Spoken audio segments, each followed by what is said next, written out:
నమస్కారం సాక్ష్యం న్యూస్ కి స్వాగతం. హెడ్లైన్ చూద్దాం. ప్రధానితో చంద్రబాబు భేటీ, రాష్ట్రానికి సంబంధించిన కీలక అంశాలపై చర్చ.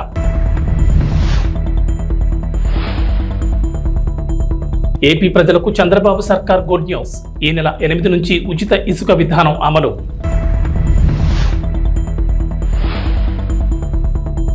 కేసీఆర్ కు మరో భారీ షాక్, కాంగ్రెస్ లోకి 6 ఎమ్మెల్సీలు. తెలంగాణకు రెయిన్ అలర్ట్, ఈ నెల 7-8 తేదీల్లో పలు జిల్లాల్లో భారీ వర్షాలు. ఆంధ్రప్రదేశ్ ముఖ్యమంత్రి నారా చంద్రబాబు నాయుడు ఢిల్లీ పర్యటనలో బిజీగా గడిపారు. ప్రధాని నరేంద్ర మోడీ కేంద్ర మంత్రుల్ని కలిశారు. రాష్ట్రానికి సంబంధించి కీలక అంశాలను ప్రస్తావించారు. ప్రధాని మోడీతో భేటీలో ముఖ్యంగా 7 అంశాలపై చంద్రబాబు చర్చించారు. రాష్ట్రానికి స్వల్ప కాలానికి ఆర్థికంగా చేయూతనివ్వమని కోరారు. పోలవరం ప్రాజెక్టు నిర్మాణం పునఃప్రారంభానికి వెంటనే చర్యలు తీసుకోవాలని విన్నవించారు. రాజధాని అమరావతి ప్రాంతాల్లో ముఖ్యమైన మౌలిక వస్తువులు, ప్రభుత్వ భవనాల సముదాయం పూర్తికి సమగ్ర ఆర్థిక సాయం అందించాలని కోరారు. పారిశ్రామిక అభివృద్ధికి ప్రోత్సాహకాలు, రాష్ట్రాలకు మూలధనం వ్యయం అందించే ప్రత్యేక పథకం కింద ఆంధ్రప్రదేశ్కు అదనపు కేటాయింపులు జరిపి రోడ్లు, బ్రిడ్జిలు, సాగునీరు, తాగునీటి ప్రాజెక్టులు పూర్తయ్యేలా చూడాలన్నారు. చంద్రబాబు బుందేల్ఖండ్ ప్యాకేజ్ తరహాలో రాష్ట్రంలోని వెనుకబడిన ప్రాంతాలకు సాయం చేయాలని కోరారు. అలాగే దుగ్గరాజపట్నం పోర్ట్ పూర్తి చేసేలా రాష్ట్రానికి చేయూతను అందించాలన్నారు చంద్రబాబు. ప్రధానంగా రాష్ట్ర ఆర్థిక పరిస్థితి సరిగ్గా లేదని, వచ్చే ఆదాయం జీతాలు, పింఛన్లు, అప్పులు తీర్చడానికి కూడా సరిపోవడం లేదని కేంద్రం చేయూత ఇవ్వాలని కోరారు. మిగిలిన రాష్ట్ర సమస్యల్ని ప్రధాన దృష్టికి తీసుకెళ్లారు. ప్రధానంగా పోలవరం ప్రాజెక్టు, జలవనరులు, రోడ్లు, రాజధాని నిర్మాణాలను గత ప్రభుత్వం విస్మరించడంతో రాష్ట్రం తీవ్రంగా నష్టపోయిందన్నారు. కేంద్రం ఆర్థికంగా చేయూతనివ్వకపోతే ఈ సవాళ్ల నుంచి బయటపడడం కష్టమన్నారు ముఖ్యమంత్రి. ప్రధాని మోడీ నాయకత్వంలో ఆంధ్రప్రదేశ్ మళ్లీ బలమైన పవర్ హౌస్గా అవతరిస్తుందని తనకు పూర్తి నమ్మకం ఉందన్నారు. ఆంధ్రప్రదేశ్ ప్రభుత్వం కీలక నిర్ణయం తీసుకుంది. ఈ నెల 8 నుంచి ఉచిత ఇసుక విధానం అమలు చేయనుంది. ఉచిత ఇసుకపై గనుల శాఖ అధికారులు మార్గదర్శకాలు సిద్ధం చేశారు. సోమవారం నుంచి ఈ మార్గదర్శకాలు అమలు సిద్ధమైనట్లు తెలుస్తోంది. ఈ మేరకు ప్రభుత్వం కీలక మార్గదర్శకాలను రూపొందించింది.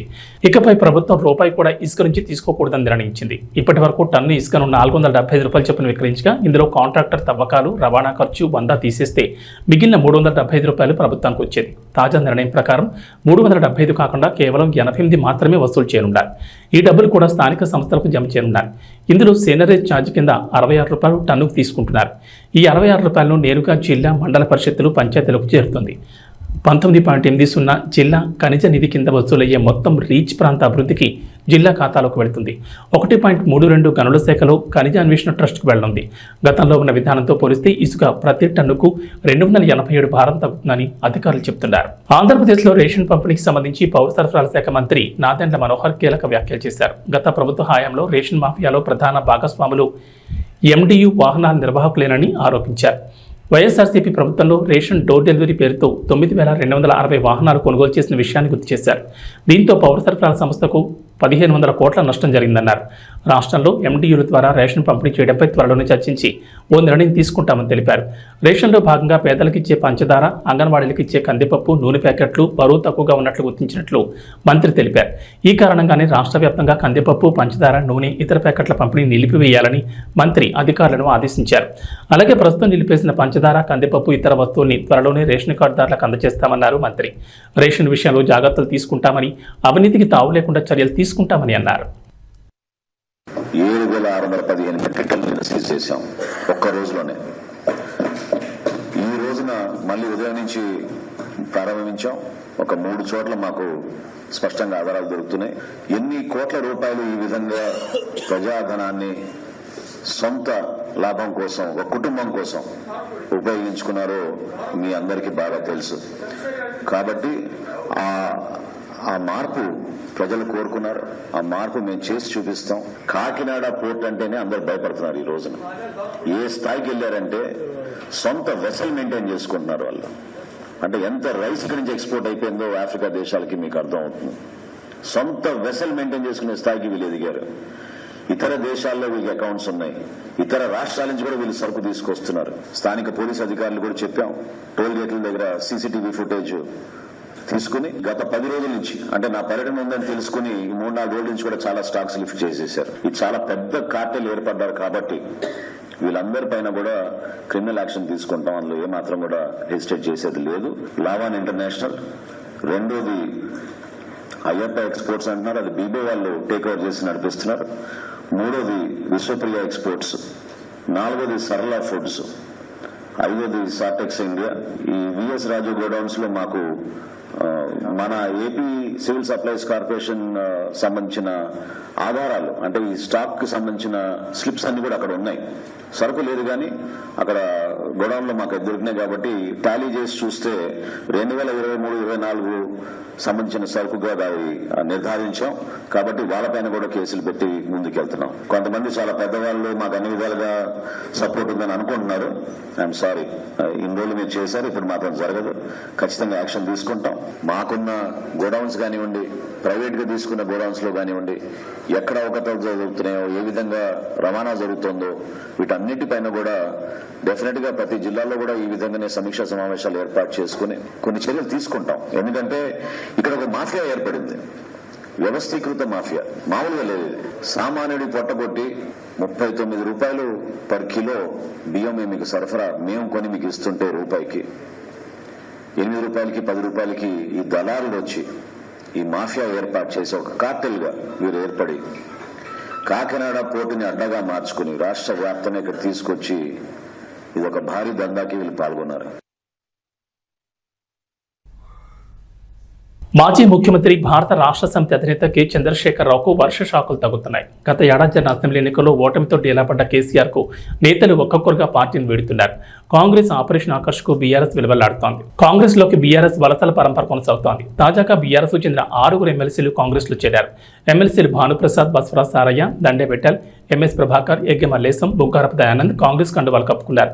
ఢిల్లీ పర్యటన ముగించుకుని ముఖ్యమంత్రి రేవంత్ రెడ్డి రాష్ట్రానికి రాగానే అర్ధరాత్రి ఆయన నివాసంలో వారంతా కాంగ్రెస్ పార్టీలో చేరడం గమనార్హం. ఈ కార్యక్రమంలో కాంగ్రెస్ వ్యవహారాల ఇన్ఛార్జ్ దీపాదాస్ మున్షి పాల్గొన్నారు. Dande Vittal Adilabad local body, Bhanuprasad Karimnagar local body, MS Prabhakar Rangareddy జిల్లా local body, Boggavarapu Dayanand governor quota, Egge Mallesham MLA quota, Baswaraj Sarayya governor కోటాలో ఎమ్మెల్సీలుగా ఎన్నికయ్యారు. శుక్రవారం అమావాస్య కావడంతో గురువారం రాత్రి వీడు కాంగ్రెస్ పార్టీలో చేరినట్టు తెలుస్తోంది. వీరి చేరికతో మండలంలో కాంగ్రెస్ బలం 12కు చేరింది. తెలంగాణ రాజకీయాల్లో ఆసక్తికర పరిణామాలు చోటు చేసుకుంటున్నాయి. బీఆర్ఎస్ పార్టీలోని కీలక నేతలు వరుసగా కాంగ్రెస్ పార్టీలోకి చేరిపోతున్నారు.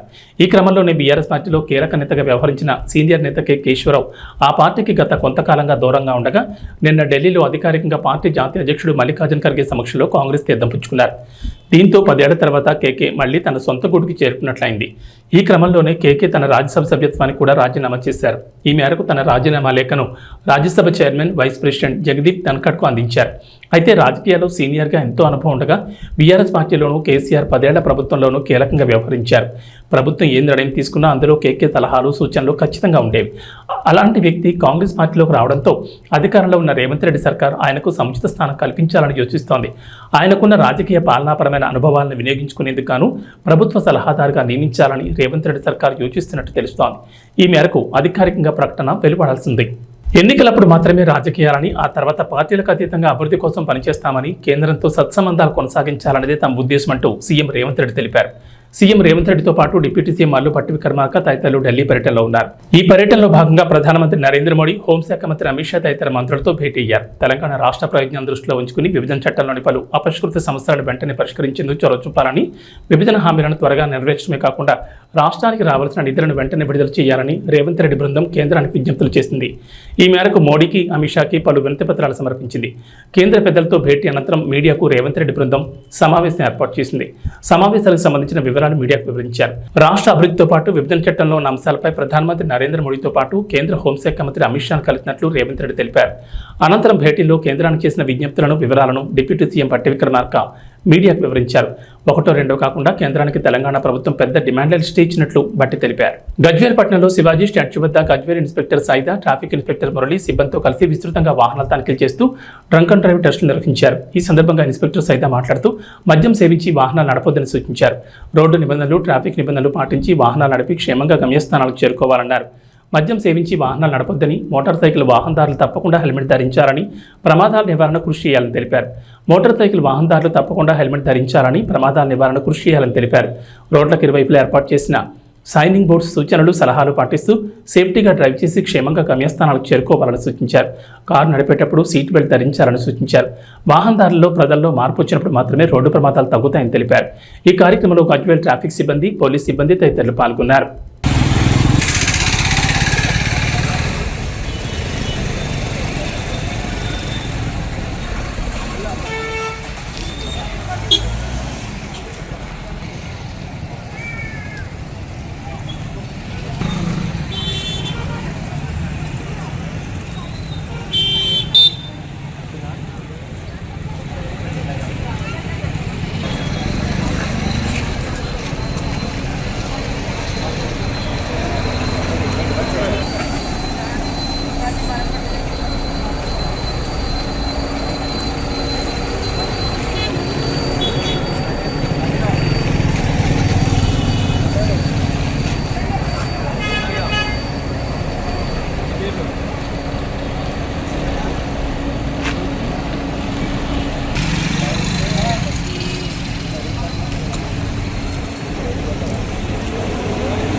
డోన్పట్నంలో ఎమ్మెల్యే కోట్ల సూర్యప్రకాష్ రెడ్డి పట్టణంలో వంతపడకల ఏరియా ఆసుపత్రిని మరియు అంబేద్కర్ బీసీ గురుకుల పాఠశాలలో తనిఖీ చేశారు.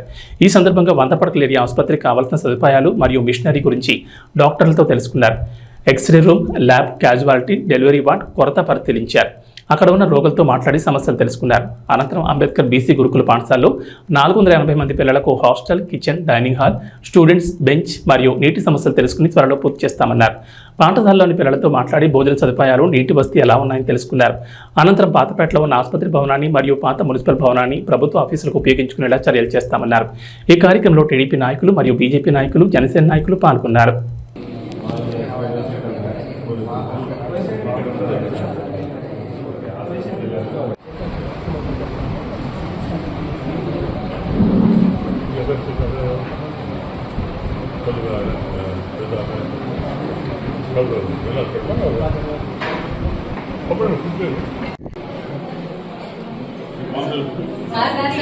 పచ్చడి ఇస్తాం సార్, ఒకసారి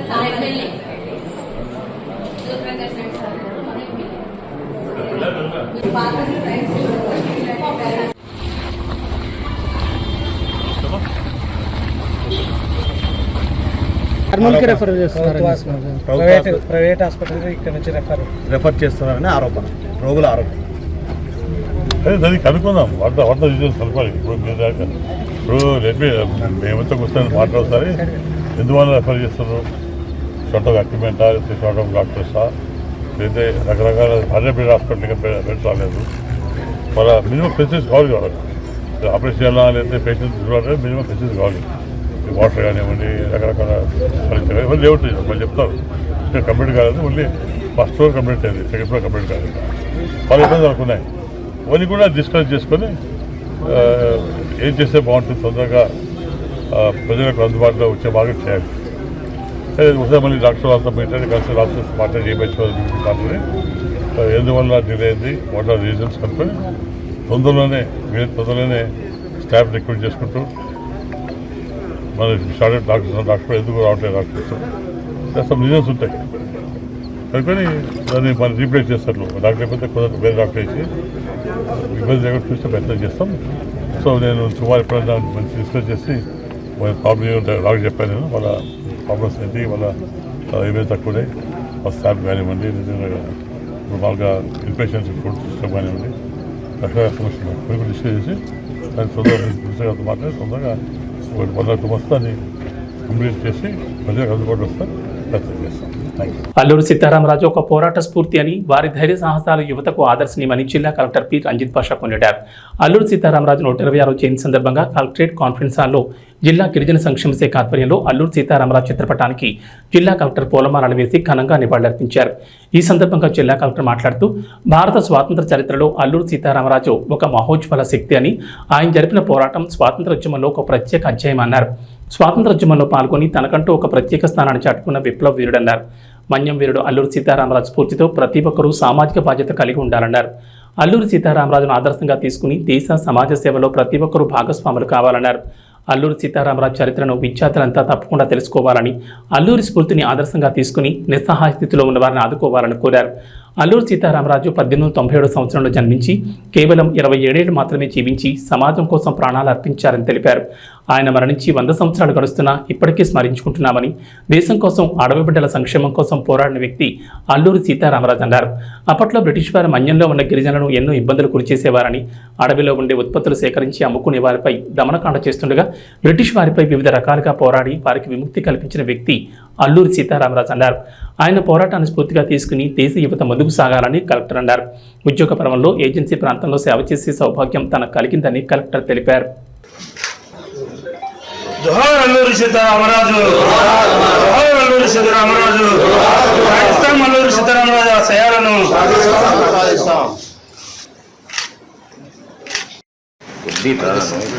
ఒక ఫోటో అల్లూరి సీతారామరాజు గారి జయంతి జరుపుకుంటున్నాం. రోజు 1997లో ఇదే రోజు ఆయన జన్మించడం జరిగింది. బాల్యం నుంచి కూడా ఉన్నత అనుభవాలు జరిగి, అలాగే దేశం కోసం చాలా చిన్న వయసులో ప్రాణాలు అర్పించి మనందరి కోసం, అంటే ఎస్పెషల్లీ మనకి ఉన్నటువంటి షెడ్యూల్ ఏరియా కావచ్చు, అలాగే రంప అంటే రంప ఏరియా అంటాం. సో ఆ ఏరియాలంతా కూడా అక్కడ ఉన్నటువంటి చాలా వెనుకబడిన ట్రైబల్స్ కోసం ఎంతో కృషి చేసి ధైర్యంగా బ్రిటిషర్స్ వాళ్ళందరూ కూడా ఎదుర్కొని అక్కడ రంప తెలుగు భవన్ ఏర్పాటు చేయడమే కాకుండా ట్రైబల్స్లో అప్పుడు ఉన్నటువంటి ప్రజల్లో చాలా వరకు ప్రభుత్వం యొక్క దురాగతాలు కావచ్చు అప్పట్లో. సో వాటిని ఎలాగైతే వాటిని ఎదుర్కోవాలి, సో వాళ్ళకి ప్రాపర్గా ట్రైనింగ్ ఇవ్వడం, వాళ్ళందరికీ కూడా విద్యలో వాళ్ళందరికీ కూడా ట్రైనింగ్స్ ఇవ్వడం, సో ఒక తిరుగుబాటు విప్లవాన్ని అక్కడ తీసుకురావడం. సో దాని ద్వారా మీకు తెలుసు ఆ ఫర్దర్ స్టెప్స్ ఎలా జరిగాయో మనకి నేషనల్ మూమెంట్లో. సో ఆ తర్వాత ఇప్పటికీ కూడా మనం 8 సంవత్సరాల తర్వాత కూడా ఒక వ్యక్తిని మనం గుర్తుపెట్టుకొని మరి ఆయన గురించి మాట్లాడుతూ ఆయన మళ్ళీ సరే స్మరించుకుంటున్నామంటే ఆయన చేసిన మంచి విషయాలు మనందరికీ, ఆయన చేసినటువంటి అప్పుడు అంత ధీరోదాత్తంగా ఆయన పోరాడినటువంటి ఆ విలువలు కావచ్చు, ఆయన దేనికోసమైతే ఆ విప్లవాన్ని స్టార్ట్ చేశారో, దేనికోసమైతే ప్రాణాలు లెక్క చేయకుండా ఎదురుండి పోరాడారో, దాన్ని ఆ విలువల్ని, ఆ భావాల్ని, ఆ యొక్క ఏవైతే ఆశయాలు ఉన్నాయో అవన్నీ కూడా మనం ఇప్పటికీ కూడా ఇంకా మనకి చాలా చోట్ల ఇంకా వెనుకబడినటువంటి వాళ్ళు ఉన్నారు. సో వాళ్ళందరినీ కూడా మనం పైకి తీసుకురావాలి. ఎస్పెషల్లీ షెడ్యూల్ ఏరియాకి సంబంధించి నేను కమిషన్ డెవలపర్గా ఉన్నప్పుడు కొన్ని యాక్టివిటీస్ చేయడం జరిగింది. అలాగే ఇక్కడ కూడా కొన్ని యాక్టివిటీస్ మనం చేయడం జరిగింది. సో ఎక్కడన్నా కూడా సో మనం ఒకసారి మళ్ళీ అభివృద్ధి దగ్గర స్మరించుకుంటూ ఆయన ఆశయాలకి మళ్ళీ ఒకసారి అందరం కూడా మనం గుర్తు చేసుకుంటూ మళ్ళీ మన సాధనకి ఆ ఆశయాల సాధనకి మనందరం కూడా ఉన్నతం కావాలని చెప్పేసి కల్కి 2898 చిత్రం ఓవైపు కాతుల వర్షం కురిపిస్తూనే మరోవైపు రికార్డులను తిరగరాస్తోంది. ప్రభాస్ ప్రధాన పాత్రలో నటించిన ఈ చిత్రాన్ని అద్భుతంగా తెరకెక్కించారు డైరెక్టర్ నాగశ్విన్. ఇక లెజెండరీ నటులు అమితాబ్ బచ్చన్, కమల్ హాసన్ ఇందులో కీలక పాత్రలో నటించారు. మొత్తానికి కల్కితో తిరిగి ఫామ్లోకి వచ్చిన ప్రభాస్కి తన పెద్దమ్మ కృష్ణరాజ్ భార్య శ్యామలాదేవి ఓ రిక్వెస్ట్ చేశారట. మన్యం వీరుడు అల్లూరు సీతారామరాజు జీవితంపై ఓ సినిమా చేయమని ప్రభాస్ను కోరతానని ఆమె అన్నారు. హైదరాబాద్ ట్యాంక్ బండ్ వద్ద క్షత్రియ సేవాసం నిర్వహించిన అల్లూరు సీతారామరాజు 127వ జయంతి వేడుకలో శ్యామలాదేవి పాల్గొన్నారు. ఈ సందర్భంగా మీడియాతో మాట్లాడుతూ ఈ స్టేట్మెంట్ ఇచ్చారు. అల్లూరు సీతారామరాజు పాత్రను కృష్ణరాజు గారు చేద్దామనుకున్నారు. ఆయన నా పాత్రలో చూడాలని మా అందరి కోరిక. కానీ ఆ తర్వాత కృష్ణ గారు చేశారు. చాలా మంచి సినిమా, పెద్ద హిట్ అయింది. ఇప్పుడు ఇన్ని సంవత్సరాల తర్వాత ఆ క్యారెక్టర్లో ప్రభాస్ను చూడాలని అభిమానుల కోరిక. వారి విన్నపాన్ని నేను బాబుకు విన్నవిస్తాను. ఆ క్యారెక్టర్కు ఏమాత్రం అవకాశం ఉన్నా ప్రభాస్ని చేయమని కోరుతాను. ప్రభాస్ని ఈ పాత్రలో చూస్తే సీతారామరాజు మళ్లీ పుట్టినట్లుగా అనిపిస్తుందని అభిమానులు అంటున్నారు. అది కూడా నేను ప్రభాస్ చెప్తానంటూ శ్యామలాదేవి అన్నారు. సీతక్క గారికి కూడా మా మాట మన్నించి వచ్చినందుకు ఆవిడకి కూడా మా ధన్యవాదములు. ఇంకో విషయం ఏంటంటే కమిటీ వారందరూ ఒకటి కోరారు. ఇప్పుడు కృష్ణరాజు గారు చేద్దాం అనుకున్నారు. ఆయన ఆ క్యారెక్టర్లో చూడాలని మా అందరి కోరిక. అలాగే తర్వాత కృష్ణ గారు చేశారు. చాలా మంచి మూవీ, ఎంతో హిట్ అయింది. ఎన్నో సంవత్సరాలు అయిపోయాక ఇప్పుడు ఆ క్యారెక్టర్లో ఒకసారి రిపీట్ అయ్యి మా ప్రభాస్ గారిని చూడాలని వాళ్ళందరూ కోరిక. వాళ్ళందరూ విన్నపం నేను బాబుకు వినిపిస్తాను. ఆ క్యారెక్టర్ ఏమాత్రం అవకాశం ఉన్నా ప్రభాస్ గారిని చేయమని కోరుతాం. మళ్ళీ ఇంకో సీతారామరాజు మళ్ళీ పుట్టాడు అని అనిపించేలాగా మాకు ఆ ప్రభాస్ గారిని చూస్తే అనిపిస్తుందని నాగరాజు గారు, మా నాగరాజు గారు వీళ్ళందరూ చెప్పడం జరిగింది. అది కూడా నేను బాబుకి తెలియజేస్తాను. ఈరోజు అల్లూరు సీతారామరాజు గారి గురించి ప్రతి ఒక్కరూ గర్వించదగ్గ మహానుభావుడు, మన్యం వీరుడు. T20 ప్రపంచ కప్ కైవసం చేసుకుని భారత గడ్డపై అడుగుపెట్టిన టీమిండియాకు ఘన స్వాగతం లభించింది. గురువారం మొత్తం టీమిండియా ప్లేయర్లు సంబరాల్లో మునిగిపోయారు. ఫ్యాన్స్ను ఉత్సాహపరుస్తూ గడిపారు. బార్బడోస్ నుంచి 15 గంటల ప్రయాణం తర్వాత టీమిండియా ప్రత్యేక విమానంలో ఢిల్లీలో ల్యాండ్ అయింది. అనంతరం హోటల్లో ఫ్రెష్ అప్ అయి ప్రధానమంత్రి నరేంద్ర మోడీతో భేటీ అయ్యారు. అంతకుముందు హోటల్ వద్ద బ్యాండ్ శబ్దాలకు డాన్సులు చేశారు. ఆ తర్వాత భారత క్రికెట్ ప్లేయర్లు ముంబైలో అడుగుపెట్టారు. ప్రపంచ కప్ గెలిచి తొలిసారి ముంబై గడ్డపై అడుగుపెట్టి టీమిండియాకు అపూర్వ స్వాగతం లభించింది. వారు ప్రయాణించిన విమానానికి 2 వైపుల నుంచి వాటర్ ఇంజన్లతో నీరు కుమ్మరించి వెల్కమ్ చెప్పారు. విజయోత్సవ ర్యాలీ సాగిన మెరైన్ డ్రైవ్ రోడ్ జనసంద్రాన్ని తలపించగా అనంతరం వాంకడేలో ఏర్పాటు చేసిన కార్యక్రమంలో టీమిండియా ప్లేయర్లు భావోద్వేగానికి గురయ్యారు. ఇక వాతావరణ విషయానికి వస్తే రాష్ట్రంలో నైరుతి రుతుపవనాలు చురుగ్గా మారినట్లు వాతావరణ శాఖ తెలిపింది. జూలై 7-8 తేదీల్లో భారీ వర్షాలు కురిసే అవకాశం ఉందని ఐఎండీ అంచనా వేస్తుంది.